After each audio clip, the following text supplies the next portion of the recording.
John, Yeah. John, Yes. we're not in the same room.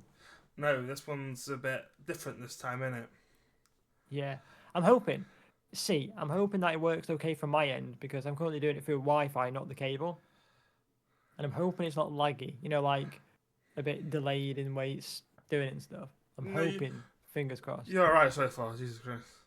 Oh, thank God. Because I think I've got a bit of an issue with my camera thing. So basically, I think I've been reading up on it, and apparently you've got connect to connect via USB, which I want to do. But apparently, you've got to download like Apple device thing. But then apparently some are saying download iTunes. So I download the Apple device thing, and it's not connecting through USB. So I think I might need to download iTunes to do it through that. But I thought, you know what, we'll try it through Wi-Fi and see how it is, because Wi-Fi just connects straight away. So yeah, good fun on that. Well, yeah, let's get into it then, Yeah, let's get into it. Oh, Before we do, what? There's a delay, isn't there? there's a lag. There was It's a bit. lagging. There's a bit. It's lagging. Oh, is it? Okay. Is it bad? It's fine. It's just it's this time that's in and out. I reckon the audio should be fine though. Yeah. Meaning, like, if he does like out a bit, it's not too bad. Right. Okay. Let's go for it then. Like you know what I mean. Like sometimes you get like video calls. Like sometimes like you can still hear it, but they lag a bit and then they come back. It should be fine. Like that, Yeah. surely, right? Yeah. Yeah. All right. Let's. What? Only you can tell me how it looks, because obviously, You look. You good. You good. yeah. It's just obviously. Is it just on a few occasions? Yeah. Like that? All right, that's fine. It's to be expected. We're not using, we're not using we're not using the correct podcast equipment for doing this kind of thing. No, we're not. We should be using the online one, Riverside. That like these things don't happen, and it makes it look good, and all that shit. But you pay for that. Yes. So we're starting again, are we? Well, let's go for it. Well. Okay. Hello. This is something that we're not going to normally do, but this is like a one-off in it, Jordan. Yeah, this is one-off in our own spaces, because I decided I just don't like John's room anymore.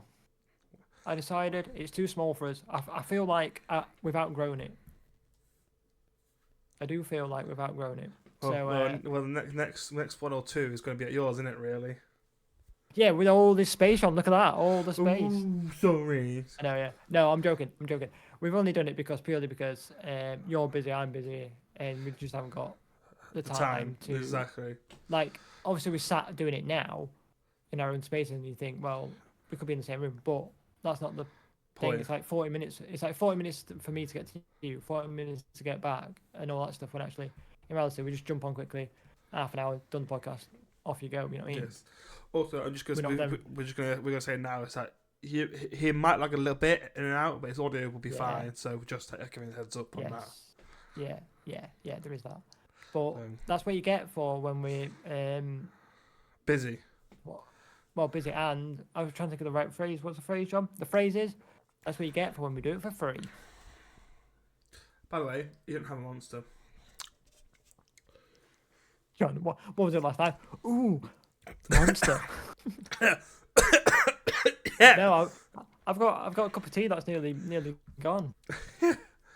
But yeah, but in this one we're talking about our solo winner. Oh yeah, you're an NFL. Yeah, John. Before we start, do you like my jumper? Yeah. You can't see it, can you? There you go. Eagles, one hit. My girlfriend got me from Lidl. Nice, but the Eagles won though, so I'll take that. I know. Yeah, I'm not happy with that because the Chiefs should have won. But no, they shouldn't. Actually, no. They shouldn't have won. They were crap that game. But they didn't deserve that game. Jesus. No, they were terrible. Oh but yeah. Eagles are just like Eagles turned up and went, you know what? This is our game. See ya. Bye. And just went with it, didn't they? Yeah, but yeah, let's get into it anyway. Yeah, let's get into it. So, John, you were saying about what this one is? This episode, we are doing about our first solo weddings, like on our own. From like before, we've done stuff on our own before, We've done stuff on our own, done stuff before together and on our own.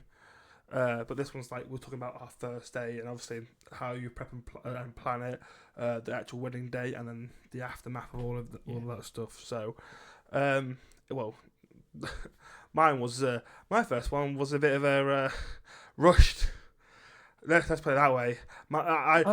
Yeah, that was because it was like last minute, weren't it? Like this was like last. This was like. Yeah. Oh, can you do it? It's happening this week. I need you to do it this week, and I'm just like, And I remember you calling me, going, "Are you free?" Was it a Friday? This one. It was, weren't it? It was a Friday, weren't it? Friday, yeah. And you rang me, was like, "Are you free this Friday? Because I've got a wedding, and I need help with it, blah blah." And I was at the other end of the country. I was on holiday. Oh, you was in Scotland. No chance I was. Yeah, you was in Scotland. No, I weren't in Scotland. I was down in Dorset way. That's it. Oh yeah, I can't think of the county. Yeah, Dorset way on holiday. So say I was from here, 4 or 5 hours away, something like that. Let's put it this way. From that Thursday, the whole Thursday going into Friday. Let's put it this way. I had no sleep, like literally that night before I didn't sleep. Do you know why? Jeez. Do you know where I was? I was in London. Well, I remember. Oh, was you? I was in London. Wow. Working, and then came straight back up like after, and I was tired on another level. I had to come back, make sure I obviously everything was charged beforehand. I came back, had a shower. I think I had about an hour or two before I had to leave. I managed to probably get an hour kip basically, and then went. I was running and just. I honestly on that Friday, I think I messaged you quite often throughout the day. Then I was like, "How's it going? Are you alright?" Blah blah. Because obviously that's the first one you've done, and I've done ones before that, Anna. Yeah. And obviously, I think you. I'm speaking for you now, but I believe you wanted me there just to feel a bit more comfortable, to get the ropes of it, weren't it? Yeah. And in all honesty, I think I looked at it two ways. To be fair, I looked at it as I felt bad that I couldn't turn up, but at the same time it didn't because I was on all day and it wasn't, in the plan. It wasn't like it was planned before, and I went, "Oh no, sorry, I can't do it. I'm on holiday." Well before it was like a last minute thing. But I think it's more like a. I also looked at it a different way, as maybe this is a good thing for you to just jump in the deep end on your own. If you know what I mean. It was, but I did have someone there to help me as well because obviously I need to on my second camera. But yeah, it was just mad. It was really mad. But it was just I don't think I can do that again. It was rushed, but it was good. The people were super nice. Everyone was chill. Everyone was friendly for me. It was just nice. So I think it helps when the couple are nice and chill and what have you. Because if you get couples that I haven't had one yet, but if you get couples that are very, oh, you need to do this, you need to do that, very not demanding, but very sort of expecting this, expecting that, expecting that, expecting this. It's a bit it can be really hard work. Whereas when they're chill, they're sort of it doesn't feel like you don't have. Well, you always feel nervous. I'll kid you not. I could do, let's say, 200 weddings, yeah, and I'd still feel nervous on the next one, yeah. Yeah. I'd feel a lot more comfortable, but I still feel nervous. You have those nerves, but if the couple's nice and chill and relaxed and whatever, and they understand and they just have a laugh at you and stuff, then that eases your nerves a bit, doesn't it? Because it really helps, and you're not there you having your palms sweating or on edge of oh god, have I got the right shot? Have I got this? You can relax a bit, if you know what I mean. Yep. Oh yes. Which is from what you told me, it sounds like that was the. Yeah, well, that's what happened. The groom actually knows someone that I'm actually close to. So when I mentioned someone else's name, and oh yeah, I know who they are. I'm friends with them as well, and I was like, oh, what's a small world? So I already knew them. And the person who actually contacted me for that wedding wasn't actually the bride or groom. It was one of the actual one of the bridesmaids that contacted me. Oh yeah. So yeah, she was contacting me. I was like, I talked to her on the phone. I was actually at a festival when I got called this. I was working on a festival. I was on a loadout and I got a call, and I was just like, I can do it. It's just gonna be. So answer me this one. How did you? And I don't mean this anyway, but how did you get the call? So because obviously, my cousin of mine, she knows that we run this stuff together. Basically, told them that basically they knew this person basically. I told them that we do it. Yeah. And then obviously gave my number out to them.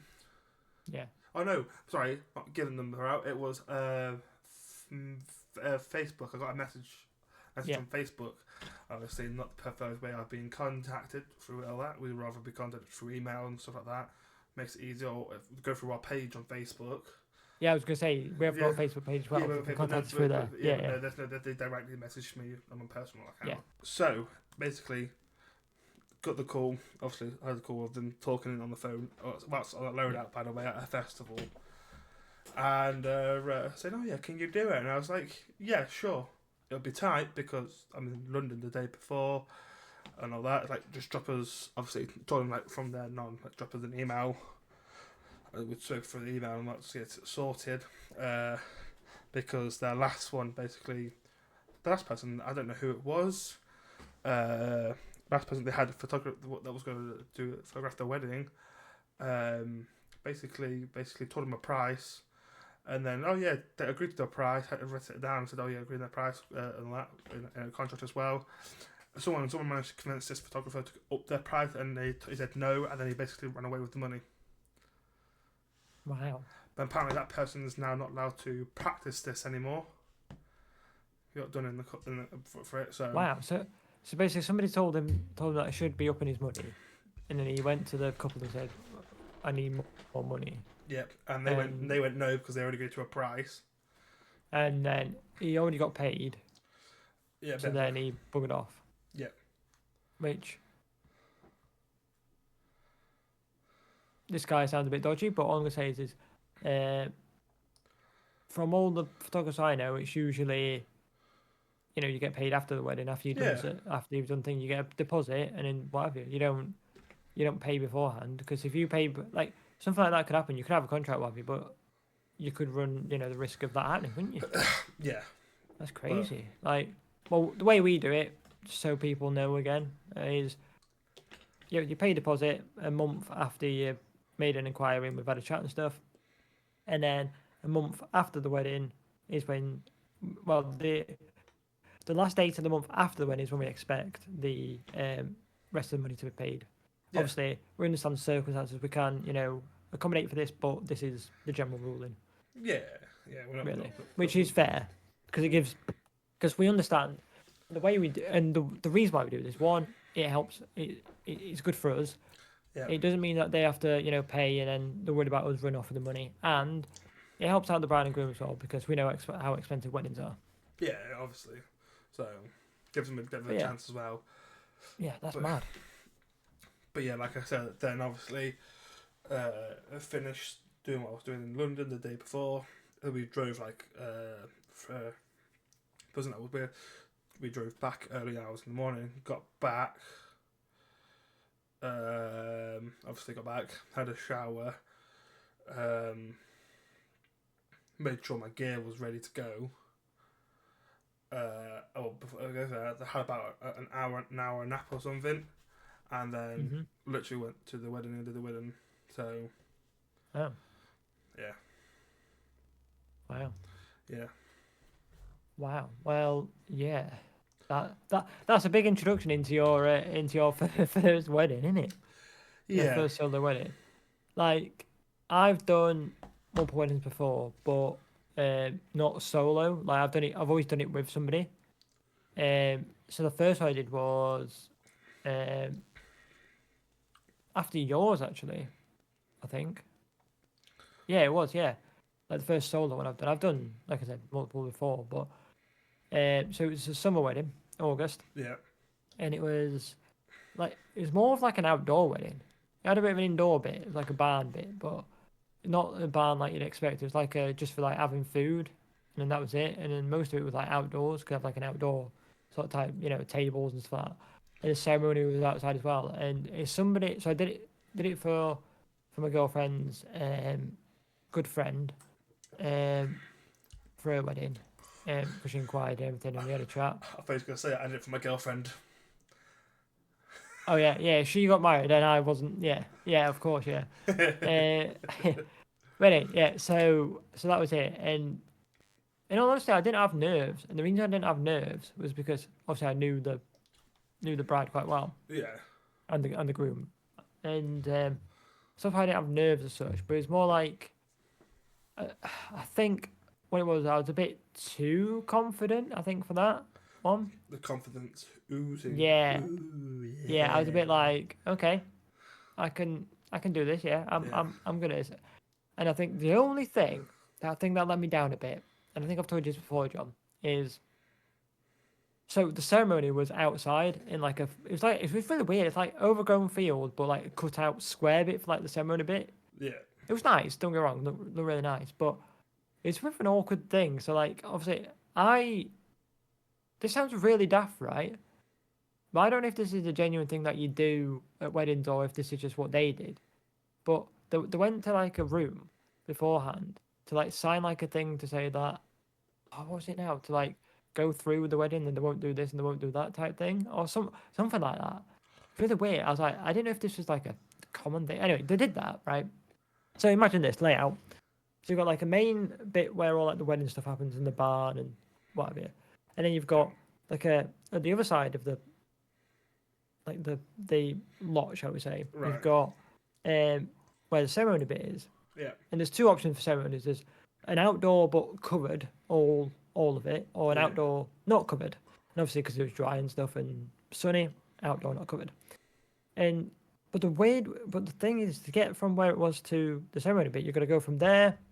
So the bride was walking with the bridesmaids from there to the ceremony bit. But it's like you go over a bridge, then up this windy path thing, and then I kid you not, right? Then you've got the longest aisle you have ever seen, right?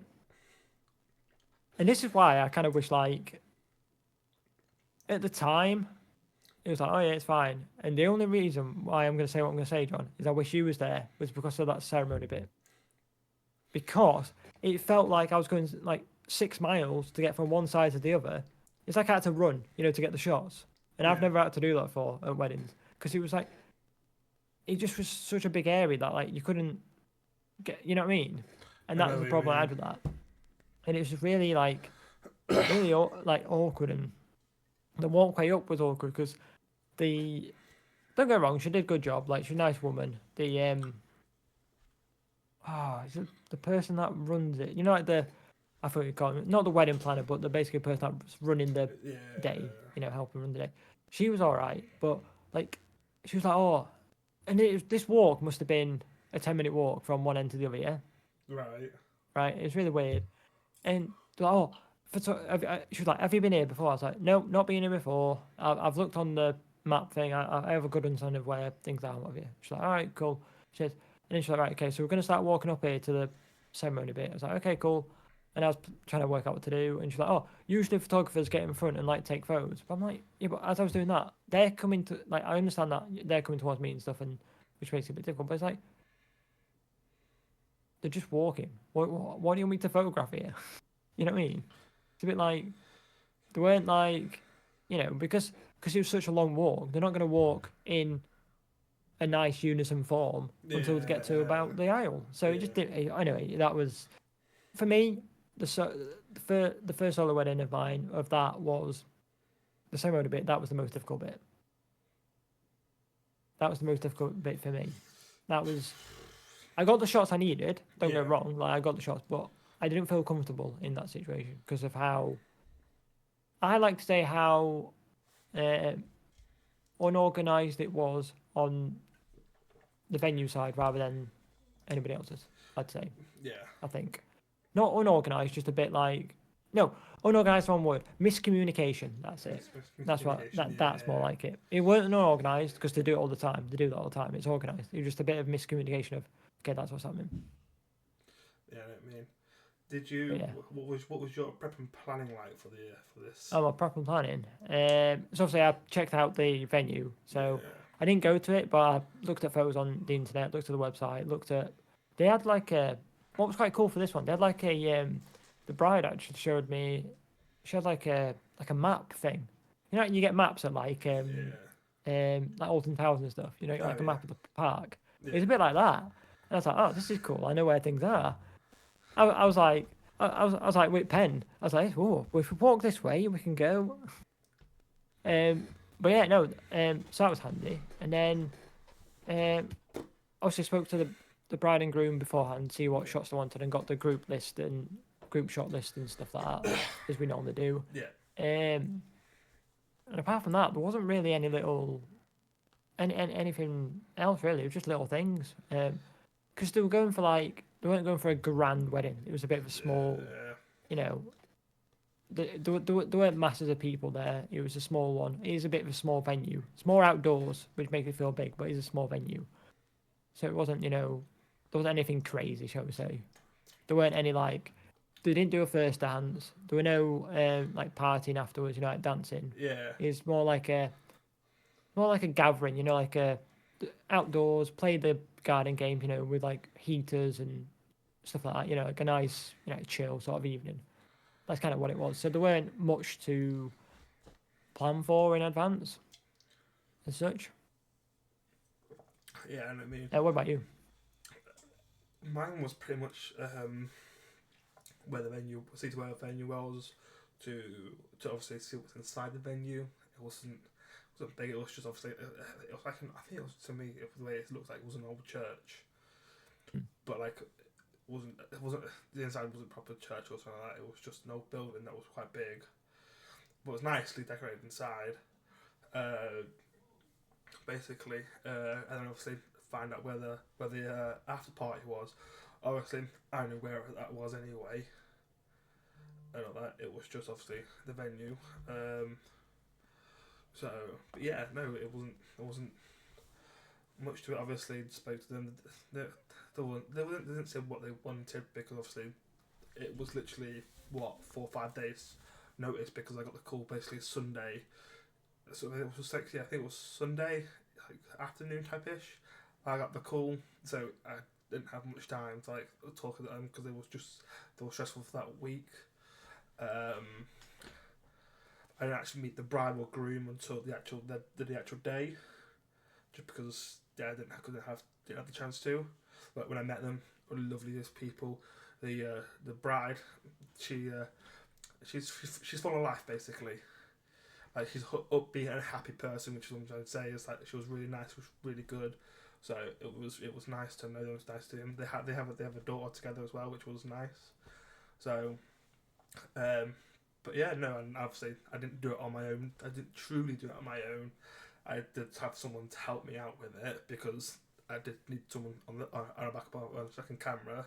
That's why we do it together, because we always need that second person with us to help us out on like certain shots, because you can't just do it on your own. But no, it was apart from that, it was really nice. And we ended up moving up to the cathedral, do some nice pics out there. You know what? It was nice. It was windy, but it was nice. So, well, apart from that, I didn't do much planning basically, because we could see how close it was and what we had to do. So, but I managed to. I got all my gear charged and all that what I needed to do. So, yeah. Good, yeah. And the last thing on the prep and planning, or pre-wedding, whatever you want to call it, what was your biggest fear going into it? Like, what did you fear the most? If I was standing in the way. That was it. Literally, it's just if I was in the way or not. So, but then I've learned that as photographers, you're allowed to be in a way of a certain manner, because obviously you're getting those shots. So yeah, well, obviously it's like when you were saying about getting in the way, the first thing that came to mind was in the way of what exactly, and then I thought, is it people taking photographs? But then you're the dedicated photographer taking the photographs, so you should be the one getting in the way, getting the photographs. Yeah. So. I think for me, the biggest fear for my photo wedding is nothing to do with generic weddings or whatever. Typically, it was just to do with the venue, which was, well, to fair, it's a mixture of things that all adds up to the venue, which was, so for this wedding, I ended up going to where the bride was getting ready, which was what, a 5-minute drive from the venue? Yeah. Which is really like, it's like a countryside sort of like, it reminds me like a oh, what do you call it? Like a murder program, type town. It's like really narrow like streets, like one-way streets, that thing. And then to get into like the cottage you're staying in, you have to turn like left, and then it's directly on your right. But in order to get out, like it's not just you drive out and turn left. You have to like drive out, turn left a bit, then reverse again, then go forward slightly, and then reverse again, and then get out. It's that tight. So and the reason why I say this is because what I didn't realise until like pretty much last minute was not only was I photographing the wedding, but I was also taking the bride to the wedding. Yeah. And in all honesty, like the biggest fear for me, and I'm going to tell you about something else that was on top of mine, which you're going to laugh about, right? Is the biggest fear for me was trying to get all the shots needed, right? Yeah. Just because it's me, in terms of like the ceremony, and that's, as I mentioned, getting from where they were doing the whatever it was doing beforehand to the ceremony bit, that whole walk thing, and getting there in time for the aisle and stuff, and all that jazz. That was my biggest worry. But one of my other things that was in my mind before the wedding was, if I'm taking the bride, right, what music do I play in the car? Do I play any music in the car or not? Just play the radio. So I think I ended up playing what was ever on my Spotify, Just some sad songs. I think it ended up being like Mr. Bombastic or something. We call it Mr. Bombastic. Bombastic. Honestly, like on the way there, I was like, "Is this the right music?" And then you know what did happen? What? So as you go from where they were getting ready to the actual venue, you have to take like, obviously you drive and whatever, and there's just that big main straight. You have to take a left, and because we were just chatting and stuff, I missed that turning on the left, so I had to like go further up and spin round. Gosh, fair enough. Mate, it was just Anyway, it was great. It was great fun. Like they loved it. Like it's those little quirks and stuff, and it's really weird. Like we had to when I drove in, I went to the bit where it was, but the groom was there, and like we weren't supposed to be there. So the woman that was running the thing, whatever, turned up and said, "Okay, just go park over there." It was in a field across the road. We just sat in a field for like a good 15 minutes. It was really weird. It was a bit weird, but it helped because obviously I knew the bride, and obviously because I knew the bride, that's why I was driving her there. I didn't offer, but like I didn't say no. Like obviously I'd take her, but if it was like somebody that we don't know exactly, we wouldn't be driving her there. You know what I mean? Yeah. I mean. But go on. Are you adding this part of the service? No, God no. No, we're not. John's taxi to the wedding. Just a fake airplane just bouncing along. Yeah. But John doesn't drive, so John doesn't drive, so he just piggybacks him to the wedding. Let's go. Like one of those, those what do you call? Is it called tandems? Not tandems. You know those things in London where they have like seats at the back and you got a bike on front. Oh yeah. You'd be on one of those. Go. Yeah. Yeah. Bloody hell. But that's funny. But yeah. Go on. I was gonna say, let's move on to the actual wedding day. I think. Yeah. I mean. I think we've kind of like talked about some of the stuff already. We've covered most of that, haven't we? Like pretty much. Like how I want to ask you, how did you find like the group shots? Like how did you find rallying people up? That wasn't really necessarily me doing the actual rallying up. it was one of the brides doing it. And that is exactly what happens in most weddings. She was rallying them up for him. Just like, yep, doing this, do this, do this, do this. And like, you know what? I'll let you do it. I'll just take the pictures because it's just easy. You're making my life a little bit easier there for me. So thank you very much. Yeah. So it was nice and it was easy. The lighting could have been better in the venue. It was a bit dark, but I got what I needed out of it. So the one thing that I struggled to do quite quickly is like when you have to change the lenses. The person that was with me on the backup camera, without any warning, I went up to him, took the lens off, took it off the camera, and gave him another one, and I just took the one I needed off that camera. And it was like, what are you doing? I was like, oh, I need the lens. Yeah, so normally what happens in that situation, you usually have like 2 cameras, don't you? So you have like, usually prime lenses, you usually have like, I don't know, like let's say an 85 on one, yeah? Yeah. And maybe, I don't know, it depends, like maybe you have a long one and you have a short one, so you have like maybe a 50 and an 85 something or longer. Yeah. Usually, but obviously it's all to money in it, like you've got to work your way up with that. But yeah, so obviously you got to change lenses and stuff and settings and all that. Yeah. In different environments, because obviously you got like if you go from because if you go like outdoors, you obviously got to dial the settings down a bit. I say down, like ISO would go down, the shutter speed would go up, f-stop would probably go up as well, but all depends. But and then when you go inside, you got to change that, aren't you? So it's a constant battle. Yeah. Oh yeah. Is there anything else on the way? Go on. I was gonna say. Not really. Did anything go wrong, John? Not really. It was all pretty good. Just obviously the part that I was really tired, but apart from that, it was good. Like I got pictures up where they had a first dance and they had speeches, so I've got all that stuff for them. But no, that's pretty much it really for my end. But I think I stayed up until about 9 o'clock and I left. And when I got back home, I kind of wanted to play games. I couldn't. I was too tired. I went straight to bed. And I was like a child. Like I went. Yeah. As soon as my head hit that pillow, I was just. That's usually me after wedding. Like I usually finish wedding, get back, upload the photographs, and then just hit my head on the pillow and go sleep. That's it, done. Yeah. But yeah, John. So you'll understand this, right? Right. And I think every wedding photographer out there will understand this as well, right? And I've never understood where the heck you place it, yeah? So, you rock up with your camera gear, yeah, your camera bag. Yeah. Where do you place your camera bag when you don't need it? Because I've put them in some random places before, and... I don't mind the corner. Yeah. Yeah, I think that's what we all do, but it's like, when you think about it, in reality, right, you only technically know the bride and groom, yeah, to a degree. Yeah?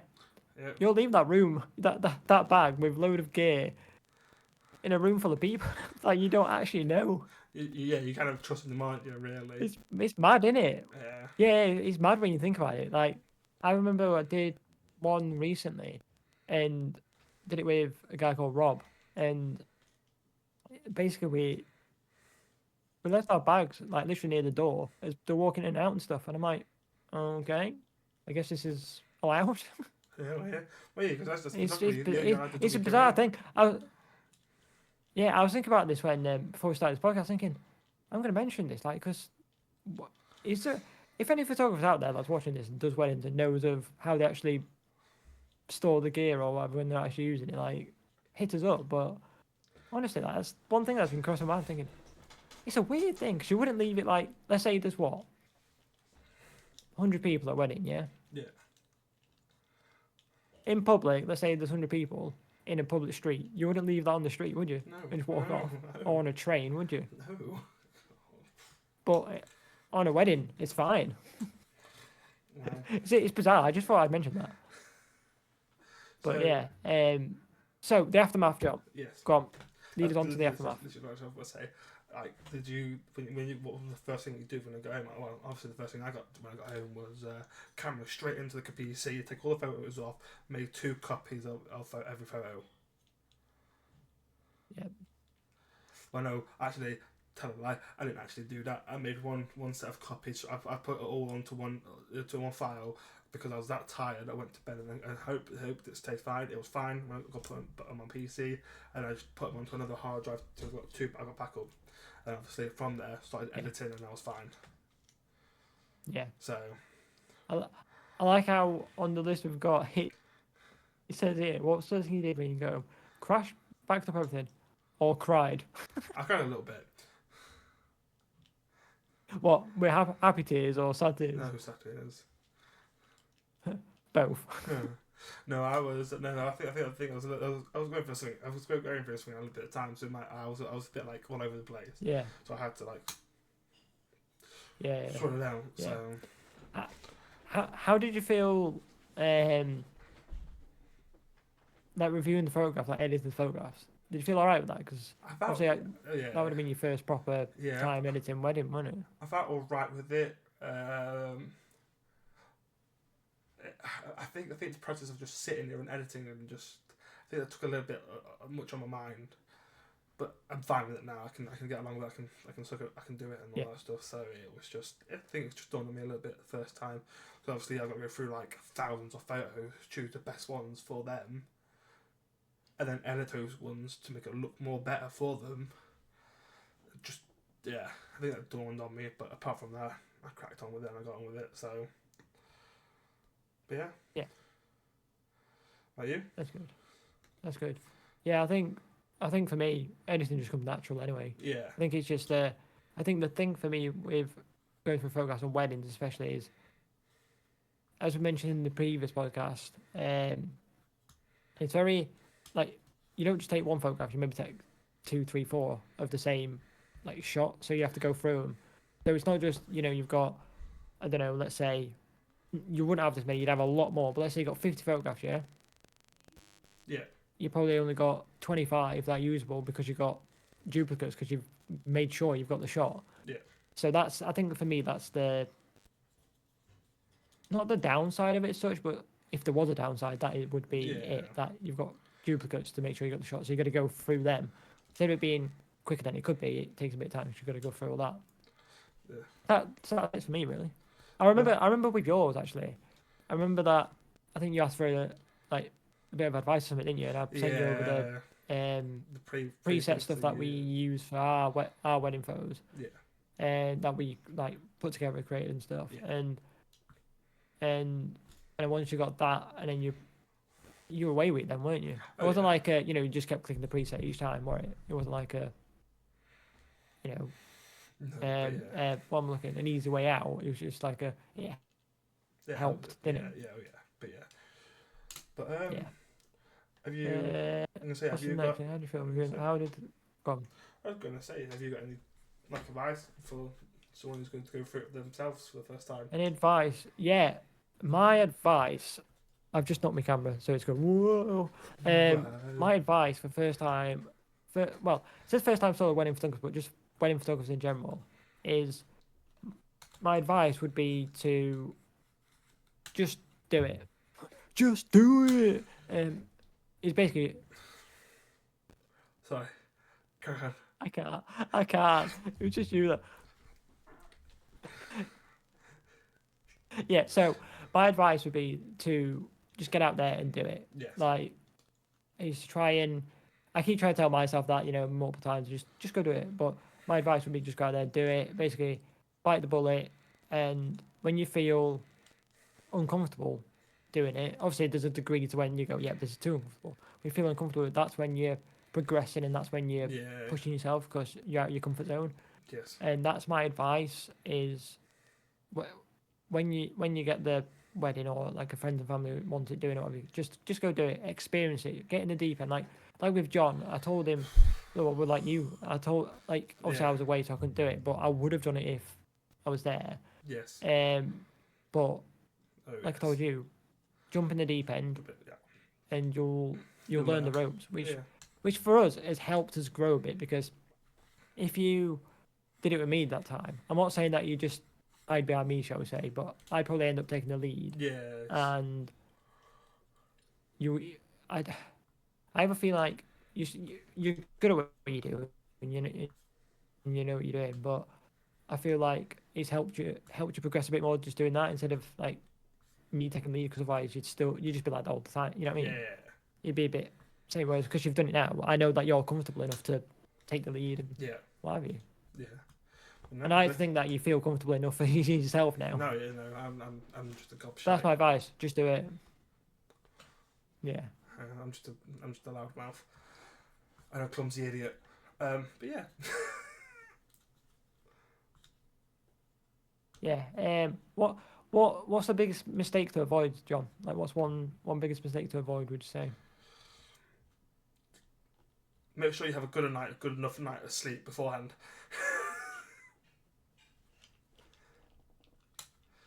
That running off like basically no sleep doesn't work. That doesn't work. I think I had a headache most of that day, but I kept in upbeat spirits because you had to, didn't you? So make sure you have plenty of sleep. That's one thing I do say. Yeah, I like how you went for the sleep one and didn't go for the most obvious, which is make sure you got your SD cards and they're empty, because otherwise you can't take any photographs then. Yeah, true that as well, and make sure all your batteries are charged. And then your batteries, and then this, and then that. Make sure your lenses are clean and all that. All that jazz, yeah. Oh God, do you remember talking of clean? Do you remember a few years ago, like, I think I told you about it. I had a nightmare with my camera. Yeah. That I got dirt on the actual sensor, and I was like, I don't know how to clean this. Like, I shouldn't be doing it myself because if I damage it, it's ruined and stuff like that. And in the end, I was going to take it to Jessop's because they do a service, and it was like going to be like 40, 50 quid or something to do it. And I was like, all right, it's a price you have to pay. And then I thought, I saw on Amazon you get like a cleaner kit thing. I thought, if it doesn't work, if it works, it's £10 I spent. If it doesn't work, it's £10 I spent, and I'll just go get it done, professionally. Yeah. And it worked. Did the job. There you go. So yeah, clean your kit. Make sure you clean. Yeah. And yeah, and I'm gonna end it with this question to you, John. If you could have, let's say you got unlimited money, sorry. What's one piece of gear you wish you could have on that day of the wedding? I think it would have to be the better camera than what I had then. Oh yeah. Yeah, I think a better camera and maybe, I know it's one piece, but then maybe a bit of a flash as well. So it'll be nice. So, by you? By me, what's one piece of gear? See, this is a tough one. Probably be a longer lens, I think. Right. Yeah. I was gonna come out with like a Sony A7. Is it A7 I think it is now. Like one of the best Sony photography. Can't get my words out. Sony photography cameras out there. Yep. But I was like, in reality, probably be a longer lens for that wedding. Fair enough. Yeah, probably like maybe like a 85 or maybe like a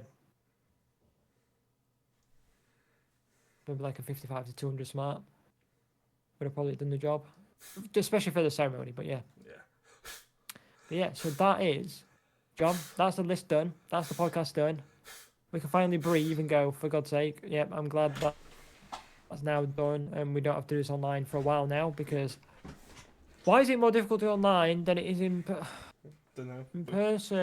But we'll surely it should be simpler. No, it's not. But yeah. Yeah, we'll figure it out. But yeah. No. But yeah. So yeah, thank you for watching, and if you enjoyed the podcast, stick around. We've got other content coming out, as you saw in our social media post, which said we are making other content. Stay tuned for that. We've got no podcast coming out in 2 weeks' time because this is a bi-weekly podcast. We are Two Suits and a Wedding. We make podcasts. We shoot weddings. We photograph weddings. We film weddings. And if you want to book us, go to twosuitsandawedding.co.uk. Like, subscribe, comment, and we'll catch you on the next one. See ya!